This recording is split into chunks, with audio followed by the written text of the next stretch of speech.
Seorang pengusaha kaya memutuskan untuk membelikan istrinya yang berambut pirang sebuah Ferrari sebagai hadiah ulang tahun. Sang istri sangat senang, memeluk suaminya, lalu segera mengendarai mobil barunya itu dengan kecepatan tinggi. Tiba-tiba, dia melihat ada mobil polisi yang mengejarnya dari belakang. Dia pun menepi dan melihat dua polisi keluar dari mobil. Satu polisi pria tinggi, dan satu lagi polisi wanita berambut pirang. Polisi pria berkata, "Boleh saya lihat SIM-nya, Bu?" Dengan cepat, dia mengambil tasnya dan mulai mencari-cari SIM-nya. Setelah beberapa menit, dia bertanya, "Maaf Pak, bentuknya kayak apa ya?" Polisi itu bingung dan berkata, "Bentuknya persegi dan ada foto Anda di sana." Dia mencari lagi dan menemukan cermin kecil berbentuk persegi. Dia melihat ke cermin itu, memberikannya ke polisi dan berkata, "Ini, silahkan." Polisi itu mengambilnya dan langsung tertawa. Dia kemudian menunjukkan cermin itu kepada partnernya yang juga berambut pirang. Dia melihat ke cermin, lalu tiba-tiba mengeluarkan tasernya sambil berteriak, "Keluar dari mobil! Kamu ditahan!"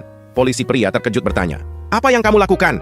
Polisi pirang itu menjawab, "Dia mencuri KTP-ku."